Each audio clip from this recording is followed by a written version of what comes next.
waxaa maanta dab ballaaran ka qarxay xaafadda Islii oo markeedii hore ahayd goob dadka danyarta ay ku ganacsadaan waxaana dabkaasi goobta haleelay abaarakoodii duhurnimo ma jiro wax naf ah oo wax ku noqotay goobtaasi marka laga reebo dadkii dabkaasi baqtiinayay oo dhaawacyo ay ka soo gaadheen waxaana dabka oo hulaaqmaya uu baabiyay dhammaanba sandaqadihii iyo wixii agab ganacsi hoos yiilay waxaana arrintaasi sababtay kadib markii barbi ah oo lagu baqtiyo goobtaasi dabku ka qarxay la waayay gudoomiye ku-xigeenka degmada Elafweyn Maxamed Jaamac Liibaan aqoonyahan Jaamac Gawaafe iyo qaar ka mid ah dadkii dabkani baqtiinayay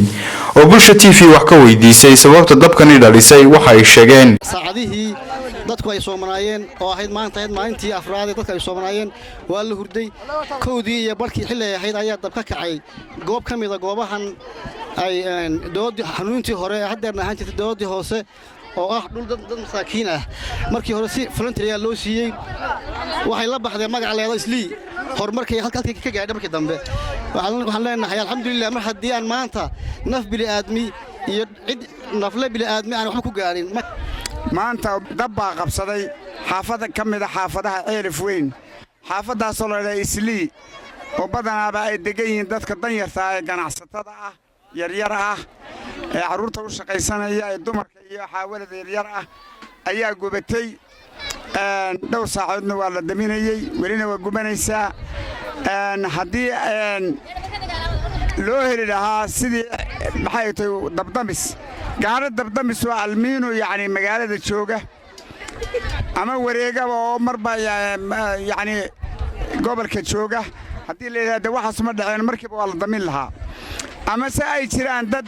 mas'uuliyiin oo active ah oo hadda goorale booliska iyo maxay tahay kuwa nabad sugidda u qaabilsan iyo deegaanka xildhibaanada hadda goorale ay heegan ahaan lahaayeen marka waxaan codsanaynaa in gurmad degdeg loo soo gaarsiiyo dadka maxaysatada ah ee hantidooda ku gubatay meesha sidii loogu dhisi lahaa iyo sidii wixii ka gubtay ee nafaqadoodii iyo gargaar loogu fidin lahaa magaaladan loo ku soo diri lahaa dabdamis wasaaradda dibadejinta ayaa iyana ka mid ah hawlaha arrimahan u xil saaran marka baaq degdeg ayaan u soo diraynaa dawladda dhexana saasaan ugu sheegaynaa dawladdu waan lagu eedayn maayo dawladdu waxba kama oga ilaahay baa waxaan keenay waxaanse leenahay dalkiinni iyo dadkiinnii baa gubtay u soo gurmada waannu ku soo dhowaynaynaa